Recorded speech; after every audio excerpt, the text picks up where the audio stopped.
오늘은 왜 디터미넌트가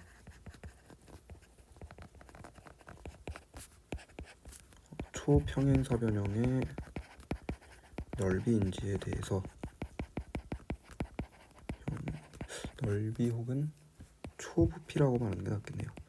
왜 초부피인지 생각을 해볼 건데 1절 계산을 하지 않은 증명을 보여드리겠습니다. 일단 디터미넌트가 뭐냐면은 alternating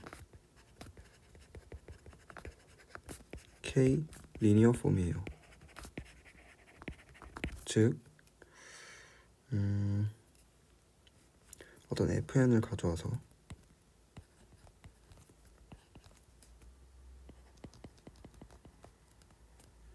v n을 가져오면은 디터미넌트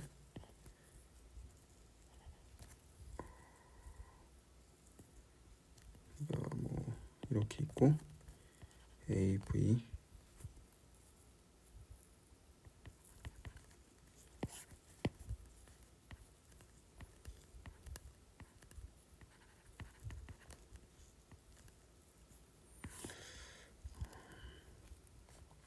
이게 뭔 말이냐면은 alternating이라는 거는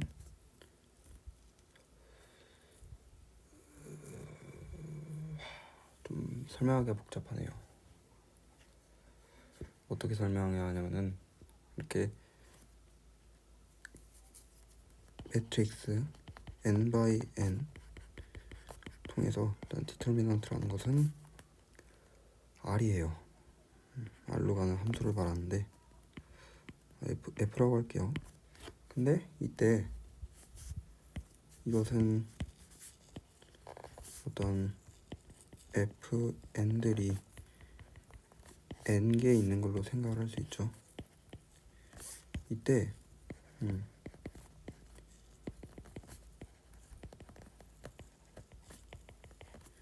이게 그러니까 각각을 나머지 원소를 고정을 했을 때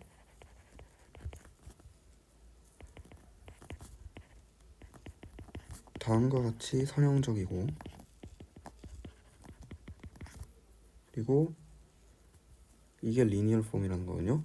그럼 그리고 디터미넌트 1, 2n은 1을 만족하고 세 번째로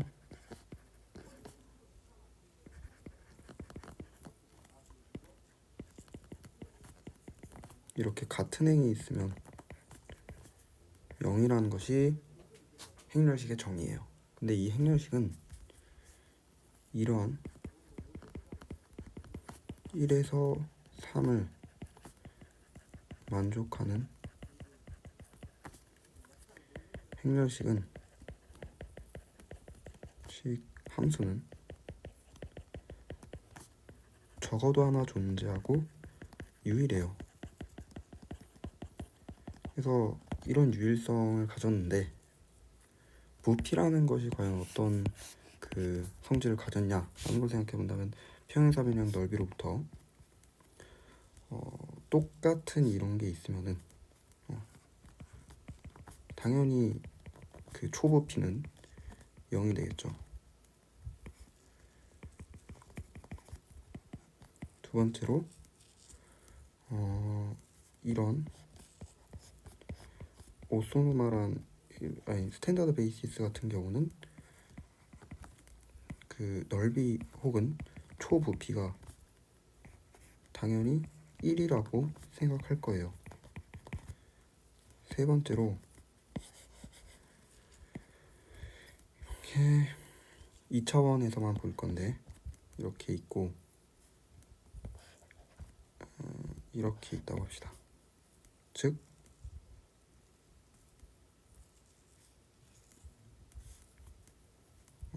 그리고 이렇게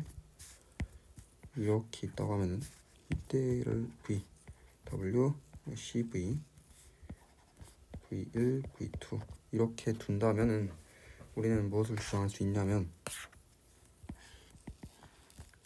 이 넓이이고 그리고 이것은 이 넓이죠. 이 넓이고 근데 이것은 곧 이 V1 플러스 V2가 이거잖아요.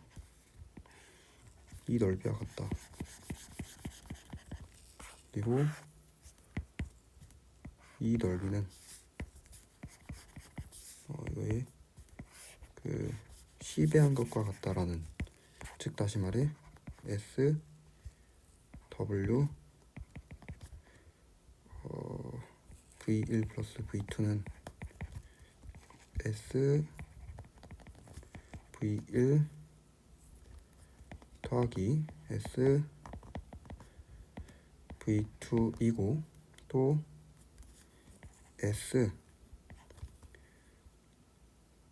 W CV는 C S W V는 V를 만족합니다. 따라서 우리는 이것 또한 애터네이팅하고 이 항등행렬을 넣었을 때 값을 1로 반환시키고, 또 이렇게 K 리니얼 폼인 것을 확인을 하였으므로 우리는 이것도 K 리니얼 폼인 애터네이팅 폼이라는 것을 주장할 수 있는데, 이것이 유일하다고 현재 말했기 때문에 행렬식과 평행사변형의 초부피가 같게 되는 겁니다. 그러니까 굳이 어떤 계산을 할 필요가 없고 이 평행사변형의 본질, 초평행사변형의 본질과 이제 행렬식이 무엇인가 라는 것을 생각해 본다면 약간 자명할 수 있다. 그러니까 어떤